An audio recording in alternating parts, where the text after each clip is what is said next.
चलो देखो, तो ये अपना चैप्टर है मैथ का, एरिया रिलेटेड टू सर्कल, यानी कि वृत्तों से संबंधित क्षेत्रफल। बेबीलोनियन सभ्यता है ना, आप लोगों ने पढ़ी है, सुना है उसके बारे में, बेबीलोन के बारे में? तो आज से लगभग 2000 ईसा पूर्व पहले जो मिस्र की सभ्यता थी, मिस्र की सभ्यता में यानी कि मंदिर बनाए गए है ना, और अनाज भंडारण के लिए कोई कमरे बनाए गए है ना, खेतों की माप वगैरह निकाली गई, तो इनमें किसका इस्तेमाल हुआ? वृत्त का इस्तेमाल पहली बार। वृत्त जो है मानव सभ्यता की जितनी भी महत्वपूर्ण संरचनाएं हैं उनमें से एक महत्वपूर्ण संरचना वृत्त भी है। जब इंसान ने पहली बार चांद को देखना शुरू किया, चांद देखा, पहिए देखे, एक कंसेप्ट आता है किसका? वृत्त का, है ना। इंडिया में आर्यभट्ट थे जिन्होंने पाई का मान सटीक निकालने का क्या किया था? प्रयास किया था। ये था आप लोगों को पाई की वैल्यू कैसे निकाली जाती है? ये सर्कल है ना, सर्कल को क्या कर देते हैं, यहाँ से कट कर लो, अगर आपको पाई की वैल्यू निकालनी है तो एक ऐसा लंबा सा क्या बन जाएगा? वैसे तो सर्कल को आप यूक्लिड और आर्किमिडीज, ये दो है ना लोग थे जिन्होंने वृत्त के बारे में क्या दिया था? वैज्ञानिक दृष्टिकोण दिया था, है ना। इनको आप देखो, इसका फॉर्मूला त्रिज्या खंड का क्षेत्रफल कैसे निकालते हैं? तो मेरे को ये बताओ, पूरे वृत्त का एंगल जो होता है वो कितना होता है? पूरा वृत्त किसके बराबर होता है? 360 के बराबर होता है, 360 के बराबर होता है। तो जाएगा तो आप त्रिज्या खंड क्षेत्रफल, अब तुम्हारा वृत्त खंड का क्षेत्रफल जाना है किसका? वृत्त खंड का क्षेत्रफल, यानी कि एरिया ऑफ सेगमेंट। पिछली क्लासेस में हम लोग वृत्त क्या होता है ना, सर्कमफेरेंस क्या होती है, उसका डायमीटर क्या होता है, वो सारी चीजें हम पढ़ चुके हैं। यहाँ पे कुछ भी नहीं पढ़ने वाले हैं उनमें से, ठीक है। तो फिर क्या पढ़ेंगे?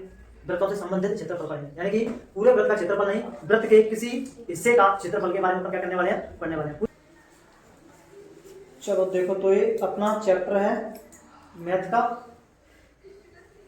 एरिया रिलेटेड टू सर्कल, यानी कि वृत्तों से संबंधित क्षेत्रफल, ठीक है। सर्कल का एक चैप्टर शायद हमारा 10 भी था, है ना। पिछला चैप्टर भी सर्कल के बारे में था, लेकिन वो ज्योमेट्री का चैप्टर था। वृत्त जो है मानव सभ्यता की जितनी भी महत्वपूर्ण संरचनाएं हैं उनमें से एक महत्वपूर्ण संरचना वृत्त भी है। जब इंसान ने पहली बार चांद को देखना शुरू किया, चांद देखा, पहिए देखे, घड़ियां देखी, तो यहीं से कंसेप्ट आता है किसका? वृत्त का, है ना। हर जगह उन्होंने ऐसी ऐसी गोल गोल आकृतियां देखी, तो यहीं से शुरुआत होती है किसकी? वृत्त की। बेबीलोनियन सभ्यता, है ना, आप लोगों ने पढ़ी है, सुना है उसके बारे में? बेबीलोन के बारे में सुना है सर। तो आज से लगभग 2000 ईसा पूर्व पहले, है ना, 2000 साल वो और 2000 साल ये, यानी कि 4000, है ना, 4000 साल पहले की बात है ना। इस सभ्यता में वृत्त की परिधि और क्षेत्रफल के बारे में अनुमान लगा लिया गया था कि कैसे वृत्त की परिधि और क्षेत्रफल वगैरह, है ना, निकाले जाते हैं। जो मिस्र की सभ्यता थी, मिस्र की सभ्यता में ये तुम्हारा इजिप्ट, है ना, यानी कि मंदिर बनाए गए, है ना, और अनाज भंडारण के लिए कोई कमरे बनाए गए, है ना, खेतों की माप वगैरह निकाली गई, तो इनमें किसका इस्तेमाल हुआ? वृत्त का इस्तेमाल पहली बार किया गया था। आप लोग 9th क्लास का एक चैप्टर पढ़ते हैं ना, यूक्लिड ज्योमेट्री, पढ़ा है कि हटा दिया? शायद 3rd चैप्टर था या 5th चैप्टर था 9th क्लास का? थर्ड नहीं होगा, 5th तो शायद। हाँ, तो फिर तो हुआ, क्योंकि मैंने तो 9th बहुत साल हो गए पढ़ाया नहीं है, 2-3 साल से 9th नहीं पढ़ा रहा, मुझे नहीं पता हट गया कि है अभी, लेकिन यूक्लिड ज्योमेट्री करके एक चैप्टर था, उसमें इसी के बारे में पढ़ाया जाता है। यूक्लिड और आर्किमिडीज, ये दो, है ना, लोग थे जिन्होंने वृत्त के बारे में क्या दिया था? वैज्ञानिक दृष्टिकोण दिया था, है ना। इनको मतलब वैज्ञानिक रूप दिया इनके नियमों को, है ना। इंडिया में आर्यभट्ट थे जिन्होंने पाई का मान सटीक निकालने का क्या किया था? प्रयास किया था। ये सब हम 8th क्लास में पढ़ते हैं, है ना, वहाँ बिल्कुल डिटेल में पढ़ाया जाता है कि कैसे पाई की वैल्यू निकाली जाती है। पता है आप लोगों को पाई की वैल्यू कैसे निकाली जाती है? ये सर्कल है ना, सर्कल को वो क्या कर देते हैं, यहाँ से कट कर लो, अगर आपको पाई की वैल्यू निकालनी है तो एक ऐसा लंबा सा क्या बन जाएगा? वैसे तो सर्कल को आप पैरामीटर से नाप नहीं सकते कितनी लंबाई है इसकी, तो आप लोग इसको सर्कल बनाओ रस्सी से, इसको कट कर दो, फिर इसको इंच टेप से क्या कर लो? मेजर कर लो, ठीक है। और बीच में आप लोग डायमीटर भी बनाते हो, है ना, क्या बनाते हो? डायमीटर। तो डायमीटर की लंबाई को मेजर कर लो। अब तुम पूरे सर्कल की लंबाई को, इस पूरे सर्कल की लंबाई को हम क्या कहेंगे? परिधि कहेंगे, सर्कमफेरेंस कहेंगे, और इस डायमीटर को हम क्या कहेंगे? व्यास कहेंगे, यानी कि डायमीटर कहेंगे, है ना। इसको हम क्या कहेंगे? डायमीटर।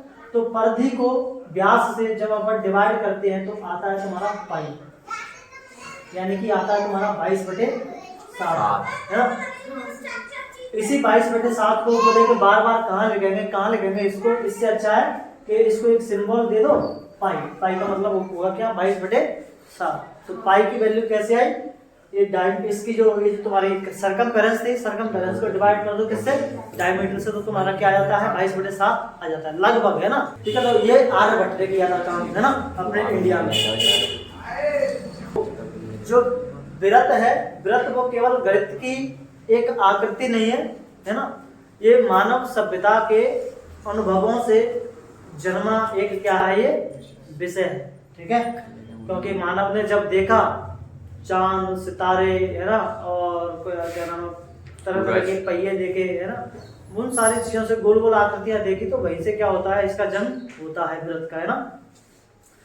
पिछली क्लासेस में हम लोग वृत्त क्या होता है ना, सरकमफेरेंस क्या होती है, उसका डायमीटर क्या होता है, वो सारी चीजें हम पढ़ चुके हैं। यहाँ पर कुछ भी नहीं पढ़ने वाले हैं उनमें से। ठीक है, सब बताइए आप लोगों को, सरकमफेरेंस किसे कहते हैं, रेडियस किसे कहते हैं, डायमीटर किसे कहते हैं। ठीक है, वो सब चीजें अपन यहाँ पे नहीं पढ़ेंगे। वृत्त का क्षेत्रफल क्या होता है, वृत्त का क्षेत्रफल भी हम यहाँ पे नहीं पढ़ेंगे। तो फिर क्या पढ़ेंगे, वृत्तों से संबंधित क्षेत्रफल पढ़ेंगे, यानी कि पूरे वृत्त का क्षेत्रफल नहीं, वृत्त के किसी हिस्से का क्षेत्रफल के बारे में अपन क्या करने वाले हैं, पढ़ने वाले हैं। पूरे वृत्त के क्षेत्रफल के बारे में नहीं पढ़ेंगे, वृत्त के किसी एक हिस्से के क्षेत्रफल के बारे में क्या करेंगे, पढ़ेंगे। ठीक है, कई आकृतियां होती हैं जो वृत्ताकार होती हैं, है ना, वृत्त जैसी लगती हैं, उनके एरियाज कैसे निकालते हैं वो भी अपन इसमें क्या करने वाले हैं, पढ़ने वाले हैं। ठीक है, सबसे पहले इसमें हमें 2-4 वर्ड देखने को मिलेंगे। एक तो त्रिज्याखंड देखने को मिलेगा, एक वृत्तखंड देखने को मिलेगा। ठीक है, यानी कि एक सेक्टर और एक सेगमेंट। तो सेक्टर क्या होता है, सेक्टर क्या होता है, sector is a region of a circle bounded by 2 radii, है ना, एंड देयर आर्क। ठीक है, ये तुम्हारा आर्क होता है चारों तरफ का, है ना, ये तुम्हारा सर्कल है, सर्कल का कोई सा भी हिस्सा, ये वाला हिस्सा तुम्हारा क्या कहलाता है, आर्क। ठीक है, ये पूरा क्या होगा, आर्क होगा। तो 2 रेडियस और उनके बीच में जो आर्क है उससे घिरा गया क्षेत्रफल को हम क्या कहते हैं, सेक्टर कहते हैं। उससे घिरा हुआ एरिया ही क्या कहलाता है, तुम्हारा सेक्टर कहलाता है ना। अब ये 2 रेडियस है, ये तुम्हारा आर्क है, इस रेडियस, दोनों रेडियस और आर्क से घिरा गया क्षेत्रफल तुम्हारा क्या है, सेक्टर। ठीक है, यानी कि त्रिज्याखंड। अब एक तुम्हें छोटा दिख रहा है, एक तुम्हें बड़ा दिख रहा है, तो त्रिज्याखंड कितने प्रकार के हो गए, 2 प्रकार के, लघु त्रिज्याखंड, दीर्घ त्रिज्याखंड, माइनर सेक्टर और मेजर सेक्टर। ठीक है, अब इधर तुम्हारा वृत्तखंड आता है ना। वृत्तखंड की डेफिनेशन क्या होगी, a segment is the region of the circle bounded by a कोड एंड द करेस्पॉन्डिंग आर्क। ठीक है, हम लोग पढ़ चुके हैं कोड के बारे में, है ना। सर्कल में कहीं भी कोई भी लाइन खींच दो, ये सारी की सारी लाइनें क्या है, तुम्हारी कोड होती है। क्या होती है, कोड, यानी कि व्यास, सॉरी क्या बोलते हैं इसको, जीवा बोलते हैं। क्या बोलते हैं, जीवा। तो ये जीवाएं होती है, वृत्त की जीवाएं। और वृत्त की सबसे बड़ी जीवा कौन सी होती है, जो सेंटर से उभर के जा रही होती है, इसी को हम क्या कह रहे होते हैं, डायमीटर। ठीक है, तो वृत्त की जो सबसे बड़ी जीवा होती है उसी को हम वृत्त का व्यास कहते हैं, है ना। Largest code of circle is called diameter of the circle. ठीक है, ये भी तुम्हारे 2 तरह के होंगे, ये भी तुम्हारे 2 तरह के होंगे, एक ये माइनर सेगमेंट और एक ये कौन सा, मेजर सेगमेंट। ठीक है, तो सेगमेंट कैसे बन रहा है, तुम्हारा ये जीवा यानी कि कोड और उसके चारों तरफ जो घिरा हुआ है किससे, उसके आर्क से, है ना। तो कोड बाउंडेड बाय अ कोड एंड द करेस्पॉन्डिंग आर्क। ठीक है, जिस आर्क के साथ वो बन रहा है उसके द्वारा ये जो घेरा गया क्षेत्रफल है, इसी को अपन क्या कह रहे हैं, माइनर सेगमेंट। और ऊपर वाला क्या हो जाएगा, अपोजिट, मेजर सेगमेंट। ठीक है, अब देखो इसका फॉर्मूला, त्रिज्याखंड का क्षेत्रफल कैसे निकालते हैं। तो मेरे को ये बताओ, पूरे वृत्त का एंगल जो होता है वो कितना होता है, पूरा वृत्त किसके बराबर होता है, 360 के बराबर होता है, 360 के बराबर होता है। तो देखो यहाँ पे पूरा वृत्त का एंगल कितना होता है, 360। तो और पूरे वृत्त का क्षेत्रफल कितना होता है, पाई आर स्क्वायर। इसका मतलब यह है कि 360 डिग्री का एरिया कितना होगा तुम्हारा, 360 डिग्री का क्षेत्रफल कितना होगा, पाई आर स्क्वायर। तो अगर तुम 1 डिग्री एरिया का क्षेत्रफल निकालोगे, 1 डिग्री कोण का क्षेत्रफल निकालोगे तो कितना आएगा, पाई आर स्क्वायर बटे 360। ठीक है। अब यदि त्रिज्या खंड है तो इसका ये एंगल भी तो होगा, कौन है ना। तो यदि त्रिज्या खंड का क्षेत्रफल थीटा हो तो इस पूरे के पूरे त्रिज्या खंड का तुम्हारा एरिया क्या आएगा, त्रिज्या खंड का क्षेत्रफल आ जाएगा तुम्हारा थीटा बटे 360 गुना पाई आर स्क्वायर। यानी कि तुम्हारा त्रिज्या खंड का क्षेत्रफल क्या होता है, वृत्त के क्षेत्रफल का थीटा बटे 360 होता है ना। यानी कि जो सर्कल का एरिया होगा, सर्कल के एरिया का थीटा अपॉन 360 डिग्री गुना क्या होगा, उस त्रिज्या खंड का क्षेत्रफल होगा। ठीक है। तो जो आ गया तुम्हारा त्रिज्या खंड का क्षेत्रफल। अब तुम्हारा वृत्त खंड का क्षेत्रफल भी पूछा जाता है, किसका, वृत्त खंड का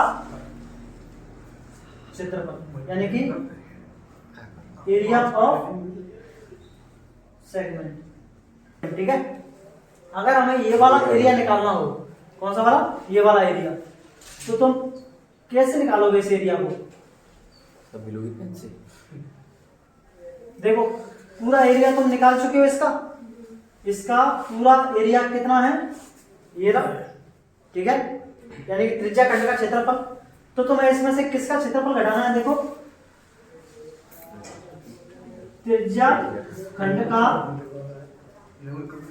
क्षेत्रफल, यानी कि एरिया ऑफ सेक्टर माइनस, इसमें से क्या कर दो आप लोग, तुम्हें तो ये वाला एरिया चाहिए ना, इसका एरिया घटा दो, वृत्त का क्षेत्रफल, इसका क्या नाम है, त्रिभुज का क्षेत्रफल, तो त्रिभुज का क्षेत्रफल क्या आ जाएगा, माइनस त्रिभुज का क्षेत्रफल, यानी कि एरिया ऑफ ट्रायंगल। ठीक है।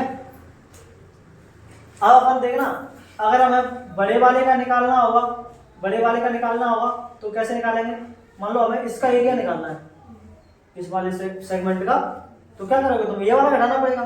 तो पूरे सर्कल के क्षेत्रफल में से तुम ये वाला घटा दो, है ना। तो ये कंसेप्चुअल चीज है, इनका कोई फॉर्मूला नहीं होगा, अपन को क्या करना पड़ेगा, इसी फॉर्मूले से करना पड़ेगा ना। अगर हमें इसका निकालना है तो इसका निकाल लो पूरे का, त्रिज्या खंड का क्षेत्रफल, इसको ट्रायंगल के क्षेत्रफल में क्या कर दो, कम कर दो। अगर हमें इस वाले एरिया का निकालना है, इसका APB का, तो सॉरी APB का नहीं, AQB का, इस बड़े वाले का निकालना है, तो तुम पूरे सर्कल का निकाल लो एरिया, और सर्कल के एरिया में से ये वाला एरिया निकाल के क्या कर दो, घटा दो। ठीक है।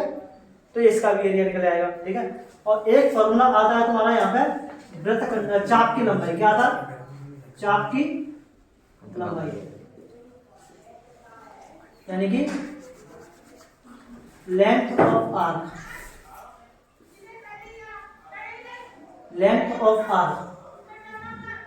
तो लेंथ ऑफ आर्क कैसे निकालते हैं, देखो आर्क किसका हिस्सा होता है, इस परिधि का हिस्सा होता है ना। तो इसको आप लोग क्या कर दोगे, परिधि से मल्टीप्लाई कर दोगे, थीटा बटे 360 गुणा 2 पाई आर। ठीक है।